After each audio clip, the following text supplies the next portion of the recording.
much Cheech and Chong, because every time you're going to spit a song, you're like, nah, not right, I'm getting it wrong.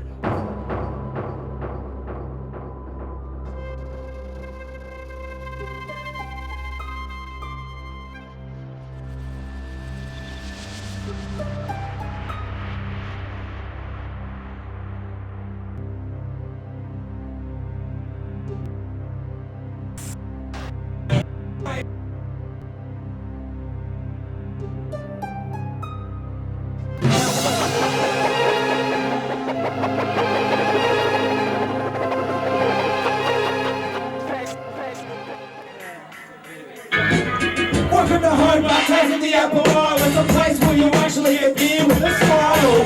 I went bakers from knocking to North Hobart without It may have a bleak history, but hip-hop in Tasmania has actually been around since the early 90s. As a culture that lives purely off participation, Hobart hip-hop has existed at an underground level for years. However, there was never enough involvement or development for it to take off earlier. There were guys down here trying to kick it off 10 years ago, and it just wasn't getting off the ground. Down here in Tassie, there was never anything, no shop you could go to and suss out hip-hop stuff at all. So anything that came through vaguely hip-hop, anything, you know, something that was shaped like a record, I'd buy it. I just fucking loved it. Anything to do with graffiti, fucking, snap it all up and get into it. The artists of the time were the first in the state and represented the birth of Tasmanian hip-hop. First cruise, you had F Posse, which was Roman from OMK, Tommy from OMK, and Ruben Topsky. And the other crew was Improvise, and between those two they also had Tassie's First Beef, which was a long-running thing of those dudes weren't allowed to be in the same room together. We were all riders and shit, so we were bombing up around the place. The NFR, Topsky, we had Ramen in there, and there was my cousin as well, and me. We were riding, they were all riding, they were from the other side of the river, on the eastern shore, we were on the western shore, so we kind of had beef and shit going on. Eastern suburbs, where you at? Eastlands, We represent like we said before. Put your hands up if you represent the Eastern Shore. Thanks to the work by guys like F Posse and Improvise, crews, kids who were looking at them going, yeah, that's cool, are now coming through with their own styles and their own rhymes. Anyone who knows Glenorchy, yeah, you'd remember us. Smart ass cunts freestyling on the back of the bus. That's right, going through Glenorchy, getting bashed up for being dorky. Out of the house cause I lost my door key. Sitting out writing rhymes, every time you know it was a good fucking time. Even though getting bashed up and fucked up for looking different than all those other stuck bunch of dumb cunts. To quote JP, it's easy. From that, you've got these like Cricks, who was always doing stuff back in the day, you know, releasing tapes. And, you know, who's worked with Barnes and Gotti and Bird, decomposers, you know, you're talking those old school styles.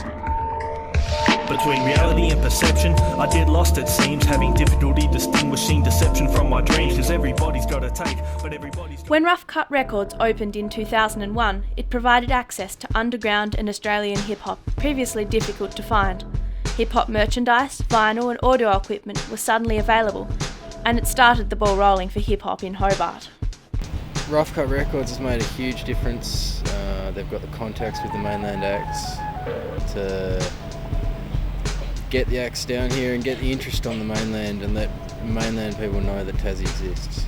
We've been open for like 3 years now, and my role in Rough Cut, was like to do a whole bunch of Aussie hip hop and shit like that and get it out there.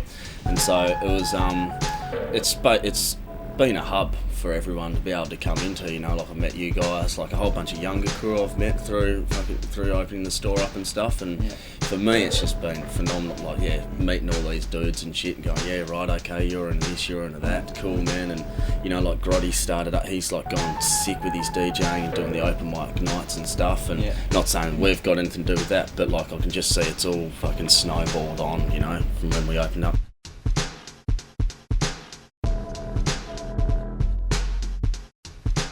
Yeah, well, 2 years ago, I suppose it was that first hip-hop local acts down here. We're at the venue, had a bit of a gig there, and that sort of kicked everything off, I reckon. A few people getting keen, the venue said, yeah, we'll give you a go. Happened for a while, sort of fizzled a little bit, and sort of people went a bit underground and did their thing. Cricks went up to Melbs, and Decomposers did their split up thing. Bird moved away.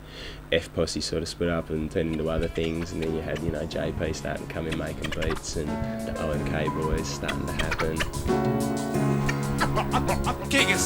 Screw the nonsense that the C makes a case so thick the smell dampens our data so we can't relate. I love beef to squash, I can't help but love to hate the term mate. Feel the fire with lies, seeing Brian eyes, ears to the wall for a slip off the lip. Fuck you, how'd you like that skip? For a moment I act lax and couldn't care about hacks, but I got anger to vex now. When the track drops, jaws hit the floor right, OMK bum rush like sodomite when open mic gets announced. Quickly down the 10 ounce, take aim and pounce. A few below the blow belts couldn't budge me. I hang around like bungee, jumping mic to mic. I need this mic, you better stay at Tabourets. Dropping your spot, dropping rhymes at the slice for the slice. Make no assumption, you guys are grey flops. No need for pretentiousness in here, I'm relentless in here. Give you the drama that you deserve, mate. When you learn to play the curveball, you can stay and play, dude. You can stay and play, dude. Hey, learn the chorus quick with us, alright? It's fucking easy. 2 mics, 2 needles, a truckload of sampling. Bruising all your losers, what are we fucking champions? For those that talk shit, we cut out all the ranting. Move or lose your shoes, what are we fucking champions? Best be warning ya, we blow the damn man ban. Your speakers will be tweeters, what are we fucking champions? You cause trouble, remember we'll be back again. All you should be calling us is fucking champions.